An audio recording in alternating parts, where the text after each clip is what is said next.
ગિરિરાજજી ઉપર દુગ્ધાભિષેક કર્યો છે. ગિરિરાજ બાવાને પંચામૃત સ્નાન કરાવવા માટે. એક છોકરાએ મને પૂછ્યું, શાસ્ત્રીજી આ પંચામૃત શું છે? મેં કહ્યું અમારા ભગવાનનું શેમ્પુ છે. તું શેમ્પુથી નાય છે નથી નાતો? તો આ પંચામૃત એ અમારા ભગવાનનું નેચરલ શેમ્પુ છે. આજકાલના શેમ્પુથી તો વાળ ઉઘડી જાય, તમારે કેમિકલ્સમાંથી બનતું હતું. આપણા બાપ દાદાઓ છાશથી માથા ધોતા, દહીંથી માથા ધોતા, ઠેઠ સુધી એમના વાળ કાળા રહેતા અને એમને માથાના રોગો થતા. એ નેચરલ શેમ્પુ છે. એટલે આપણા બધા ભગવાનોને પંચામૃત સ્નાન થાય. સ્વર્ગના દેવોને થયું કે ગિરિરાજજીનું પ્રસાદી દૂધ અમને મળે તો કેવું સારું. તો સ્વર્ગના દેવો જતીપુરામાં કૂતરા થઈને આવ્યા અને ગિરિરાજજી પર જે દૂધ ચડતું એ દેવો કૂતરા બનીને પ્રસાદી દૂધ છાંટી જતા. આજે બી જતીપુરામાં જ્યાં ગિરિરાજજી પર દૂધ ચડે છે ત્યાં આજે ઢગલો કૂતરા છે. અને પણ તમે લોકો જે ગિરિરાજજીની સામે પેલા જે દૂધ લઈને દુકાનદારો બેસે છે એમની પાસેથી દૂધ લેવા જેવું નથી, કે એ સિન્થેટિક યુરિયાનું દૂધ છે, અસલી દૂધ નથી. એ લોકો બધા જે દૂધ લઈને બેસી રહે છે સામે, એ નકલી યુરિયાનું દૂધ છે. ભલે 2 પૈસા વધારે જાય પણ આજે ત્યાં અમૂલની કોથળીઓ મળવા લાગી છે. એ દૂધ લઈ એક ગિરિરાજજી પર દૂધ ચડાવો, ગમે તેવું દૂધ નહીં ચડાવો. પછી ગિરિરાજ બાબાને શુદ્ધ જલથી સ્નાન કરાવવામાં આવ્યું. પછી ગિરિરાજજીને અત્તર સમર્પવામાં આવ્યું. પછી ગિરિરાજજીને ધોતી ઉપરના અર્પણ થયા. પછી ગિરિરાજજીને તિલક કરવામાં આવ્યું. અક્ષર માલાજી અર્પણ થયા. ગિરિરાજજીની આગળ રંગોળી સાથિયા પૂરવામાં આવ્યા. ગિરિરાજજીની આગળ ધૂપ દીપ થયા. ગિરિરાજજીની આગળ પુરવાડા ભોગની સજાવટ થઈ. એ પ્રસાદ બધા ભીતરીઓને વહેંચી દેવામાં આવ્યો. ગિરિરાજજીની આગળ કાળી કામર દોડી ધૂમર ગાયોને નચાવવામાં આવી. ભગવાન શ્રી કૃષ્ણ ગિરિરાજજીની ગોવર્ધન પર્વતની આરતી ઉતારી. પછી ભગવાનને કોઈ મિત્રો આપણે જે ગોવર્ધનની પૂજા કરી છે એની હવે આપણે પ્રદક્ષિણા કરીએ. પ્રદક્ષિણા વગરની પૂજા અધૂરી. એક ભાઈએ મને પૂછ્યું, શાસ્ત્રીજી ભગવાનની પ્રદક્ષિણા શા માટે કરવાની? મેં કોઈ બી મોટા માણસની આગળ પાછળ ફર્યા કરો, તમારા કેટલાય કામ નીકળી જાય. પ્રદક્ષિણા કરવી મતલબ ભગવાનની આગળ પાછળ ફર્યા કરવા. કોઈ મોટા માણસની આગળ પાછળ ફર્યા કરો તો તમારા કેટલાય કામ નીકળી જાય. તો જે ભગવાનની આગળ પાછળ ફરતા હોય એનું કોઈ કામ અટકે ખરું કે છે? માટે પ્રદક્ષિણા કરવાની. તો હવે ભગવાને બ્રજવાસીઓને કહ્યું, આપણે જે ગોવર્ધનની પૂજા કરી એની જ હવે આપણે પરિક્રમા કરી લઈએ. અને જેને વ્રજમાં જઈ ચાલીને ગિરિરાજજીની પરિક્રમા કરી છે એને તો ખબર છે કે ગિરિરાજજીની પરિક્રમાઓ શું શું આવે છે. પણ જે હજી સુધી વ્રજમાં ગયા જ નથી, જેમને હજી સુધી ગિરિરાજજીની પરિક્રમા કરી નથી, એમને અહીં બેઠા બેઠા માનસીમાં ગિરિરાજજીની પરિક્રમા કરાવી દઉં છું. ભવિષ્યમાં જરૂર વ્રજમાં જજો, જતીપુરા જજો, ચાલીને 21 કિલોમીટરની ગિરિરાજજીની પરિક્રમા જરૂર કરજો. અત્યારે તો માનસીમાં તમને પરિક્રમા કરાવું છું. બધા વિદ્વાન ચતુર્વેદી બ્રાહ્મણોને જોડે લીધા, કીર્તનિયા મંડળીવાળાને જોડે લીધા, શંખનાદ થવા લાગ્યા, ભેરી ભૂંગળ વાગવા લાગ્યા અને શ્રી કૃષ્ણને આગળ કરી તમામ બ્રજવાસીઓ ગિરિરાજજીની પરિક્રમા કરવા લાગ્યા. શંખ પાસે હોય તો એ શંખ બી વગાડવું પડશે. તો કે જે ગિરિરાજજીની પરિક્રમા વખતે પહેલા શંખનાદ થયો છે અને પછી જ પરિક્રમાનો પ્રારંભ થયો છે. તો કે છે આપણે પણ શંખનાદ સાથે આપણી પરિક્રમાનો આરંભ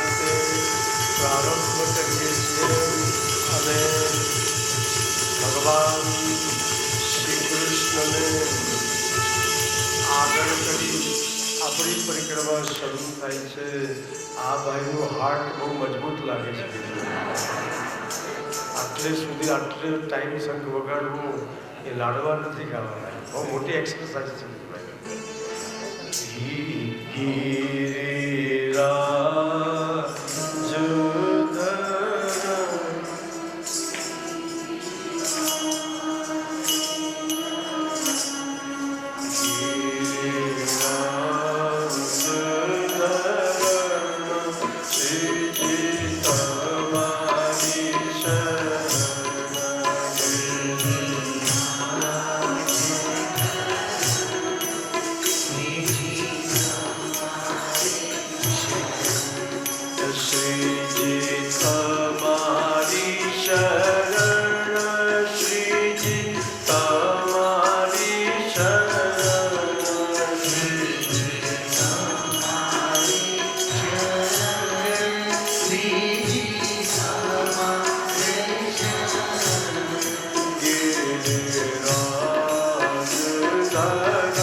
આચાર્ય શ્રી મહાપ્રભુજીના બેઠકજી છે. બેઠકજીમાં જારીજી ના ભરાય તો વાંધો નહીં, પણ જ્યાં જ્યાં મહાપ્રભુજીના બેઠકજી હોય ત્યાં પુરુષોત્તમ સહસ્રનામનો પાઠ અવશ્ય કરવો. અત્યારે પુરુષોત્તમ મહિનો ચાલે છે, માટે મહાપ્રભુજીની સન્મુખ બેસી વલ્લભની આગળ પુરુષોત્તમ સહસ્રનામનો પાઠ કરો. મહાપ્રભુજીને બહુ ગમે.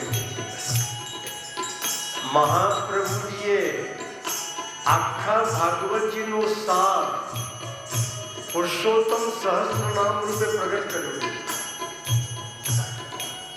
અને મહાપ્રભુજીના બેઠકજીમાં બેસી વૈષ્ણવો પુરુષોત્તમ સહસ્રનામનો પાઠ કરે, તેને આખા ભાગવતનું ફલ પ્રાપ્ત થાય છે.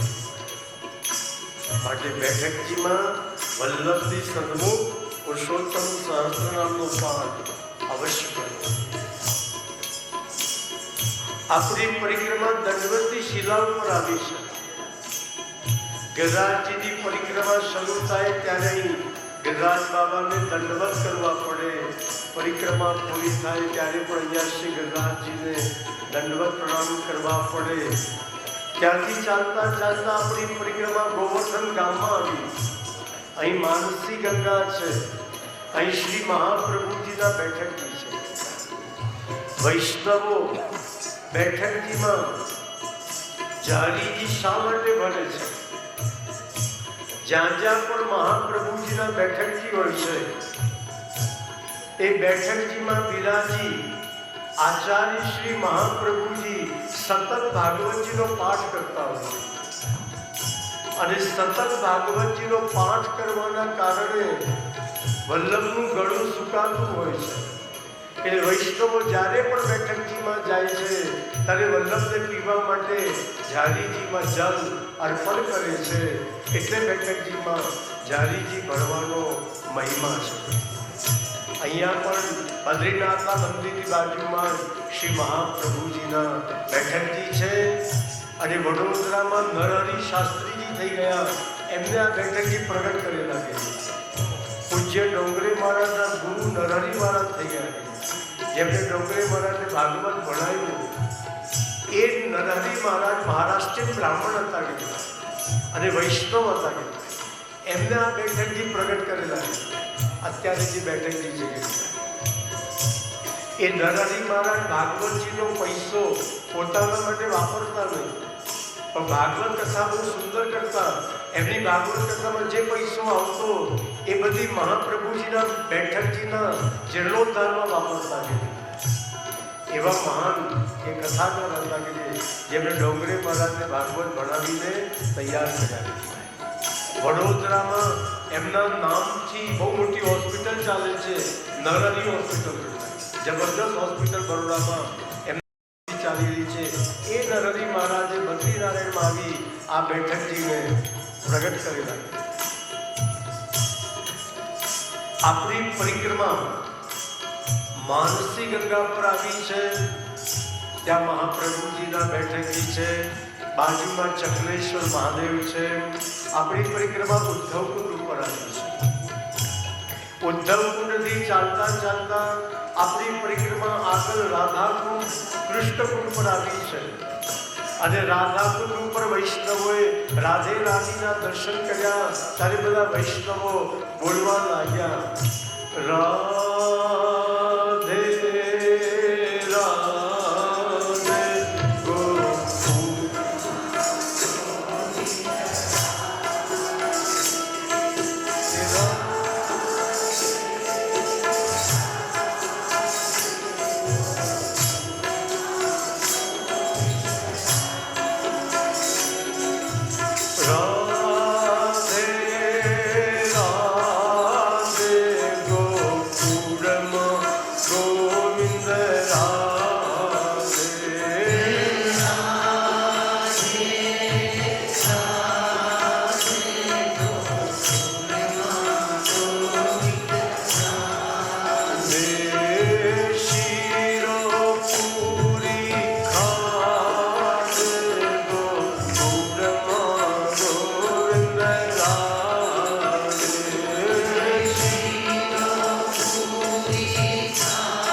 જે જગ્યા ઉપર વલ્લભાચાર્ય મહાપ્રભુજીએ 7 દિવસ બિરાજી સંસ્કૃતમાં આખા ભાગવતજીનો પાઠ કર્યો, એ જગ્યાને આજે વૈષ્ણવો બેઠકજી તરીકે ઓળખે છે અને ત્યાં જઈને જારીજી બને છે.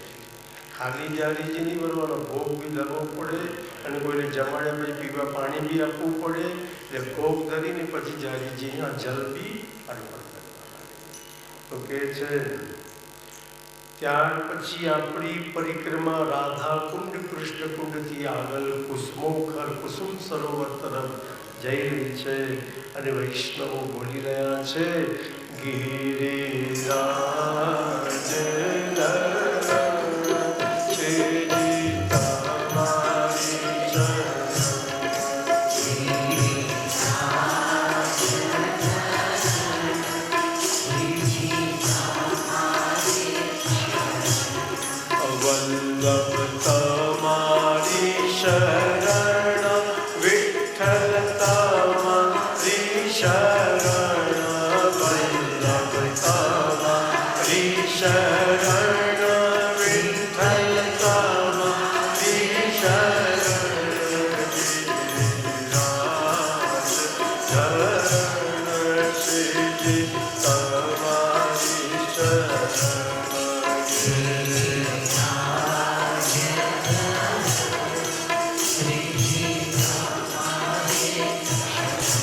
આપણી પરિક્રમા કુસુમોખર પર આવી, ત્યાંથી આપણી પરિક્રમા નારદકુંડ પર આવી, ત્યાંથી આપણી પરિક્રમા ચંદ્ર સરોવર પર આવી. અહીંયા ઠાકોરજીએ મહારાસ કર્યો હતો. અહીં શ્રી મહાપ્રભુજી, શ્રી ગુસાઈજી, શ્રી ગોકુલનાથજીના બેઠકજી છે.